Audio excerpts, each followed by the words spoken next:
How would you feel if you find out that your pastor's wife, whom everybody believed was the holiest woman entrusted, has a book that determines who lives and who dies? Story time, guys. I used to work as a cleaner in this big church and also attended their church services and Friday night vigils. At the vigil, during prayers, as everybody's eyes were closed, the pastor's wife would go around writing names in a small black book. None of us knew what that meant, and no one cared, not until strange things started happening in the church. People started disappearing mysteriously. One day at the women's meeting, as the pastor's wife entered, all the women bowed and greeted her except one woman who refused to bow before her. Within 48 hours, that very woman vanished and was declared missing. On a different occasion, a man had altercation with the pastor's wife over tithe offering. Within 7 days, he vanished as well. Tongues started wagging. Rumors spread through the congregation. My main duty at the church was to clean the entire church, but sometimes I helped the pastor's family run errands and do chores.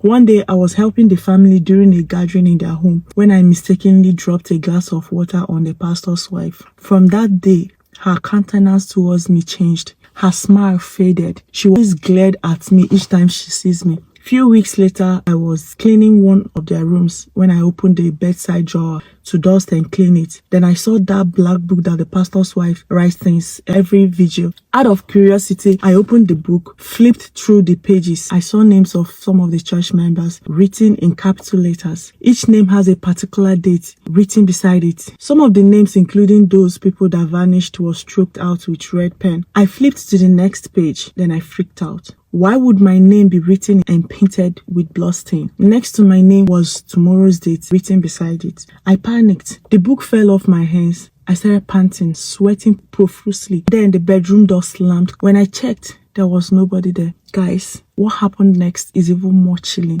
When I realized that no one was at the door, I came back to the book, picked it off the floor, still shaking. I thought of who to run to for help, and the only person that came to my mind was the pastor himself. I ran straight to his office. I met him seated and reading the Bible. Still panting, I dropped the book on his desk, pointed at it and said, "Look, Pastor, what your wife has been doing. She's been sacrificing innocent people." Pastor picked the book, flipped through the pages, and then looked at me with no emotion. I couldn't tell if he was angry, surprised, or happy. Then he sighed and said to me, "You see this book, my daughter? My wife is only the keeper. The covenant is mine to keep." I moved back, asked him what he meant by that. He continued, "Do you think this church survives only on prayers? For every miracle performed in this church, a price is paid, and every blessing from this church has a sacrifice. So any name written in this book must be sacrificed for the church to thrive. Souls must be sacrificed." I asked him why would my name be written on the book. I've been a loyal servant, never disobeyed him or his wife in any way.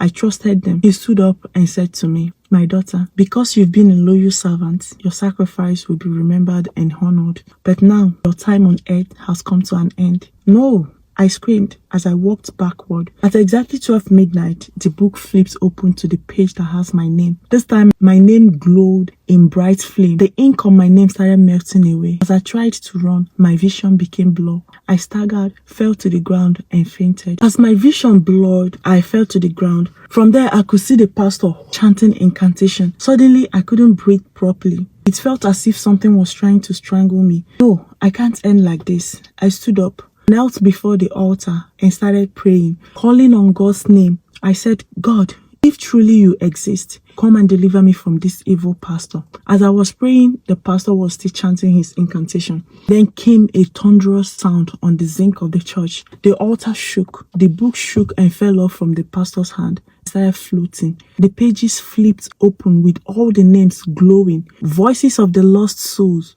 rose, screamed, their anger unleashed. The heavy metal cross on the altar lit up in fire and crashed to the ground. The fire spread, consuming the black book.